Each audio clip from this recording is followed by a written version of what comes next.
Hello, আমি রিয়া। আর এটা হচ্ছে আমার রান্নাঘর। আমার প্রেগন্যান্সির সময় আমার হঠাৎ মন হয়েছিল হান্ডি চিকেন খেতে। তো আমার হাজব্যান্ড আমার কথা শুনে হঠাৎই দেখি তার পরের দিন একটা মাটির হান্ডি নিয়ে চলে আসে আর নিজেই বলে যে ঠিক আছে, আমি চলো রান্না করে খাওয়াই তোমার।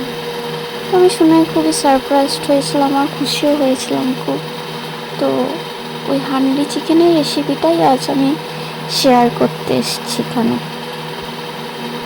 প্রথমে একটা মাটি হাঁড়িতে তেল, শুকনো লঙ্কা, তেজপাতা গরম করে নিয়েছিল। তারপরে ম্যারিনেট করা চিকেনটা ম্যারিনেট করা হয়েছিল আদা, রসুন, জিরে, কাঁচা পেঁয়াজ আর একটু কাঁচা তেল আর সামান্য নুন দিয়ে। ওটা মোটামুটি 40 মিনিট মতো ম্যারিনেট করে রাখা ছিল। তারপরে ওই গরম তেলে পুরো মাংসটাই, মানে ম্যারিনেট করা মাংসটাই দিয়ে দেওয়া হয়েছিল। এরপর যাতে ওই ভাপটা না উঠে যায় তার জন্য একটু বাড়িতে থাকা আটা মেখে ওই হাঁড়ির ঢাকনার মুখ চিপে লাগিয়ে দেওয়া হয়েছিল, যাতে কোনো ভাপ উঠে না যায় এবং গন্ধটা পুরোটাই যাতে থাকে সেই জন্য। আর আমি মাঝে মাঝে হেল্প করছিলাম ওকে, যেমন ধনে পাতা, লঙ্কা এসব আমি একটু ওই হামাল দিস্তাতে একটু ছিঁচে দিচ্ছিলাম, সাথে একটু হেল্পও করে দিচ্ছিলাম। আর বাকি সব কিছুই আমার বরই করছিল, কারণ আমি তখন প্রেগনেন্ট ছিলাম আর সেরকম কিছুই করতে পারতাম না। ফলে আমার বরই ধোয়া, মাজা এবং যা আয়োজন করা সব সেই করেছিল।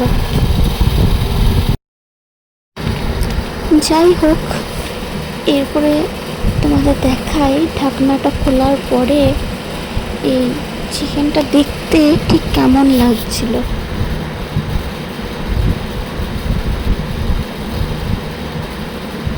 এখন ঢাকনা খোলার পর্বই চলছে। এই যে ওপেন হচ্ছে।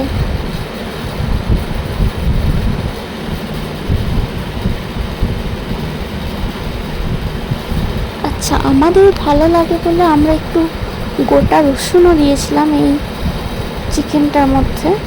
এবার এটা কেউ স্কিপ করতে পারে। তো গোটা রসুন চিকেনে খেতে বেশ ভালোই লাগে।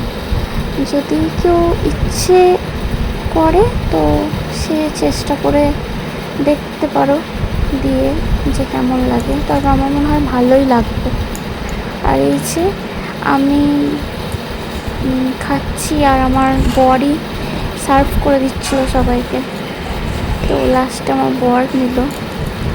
এবার সে একটু গরম বলে মাখাতে অসুবিধে হচ্ছিল। তো এরপর লাস্টে ও খেয়ে রিভিউ দিল যে হ্যাঁ ঠিক আছে, ভালোই হয়েছে, খুবই ভালো হয়েছে। আমারও মনে হচ্ছিল হ্যাঁ খুব ভালোই হয়েছে।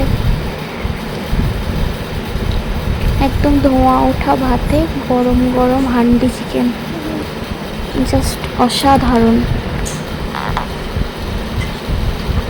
Thank you, keep watching.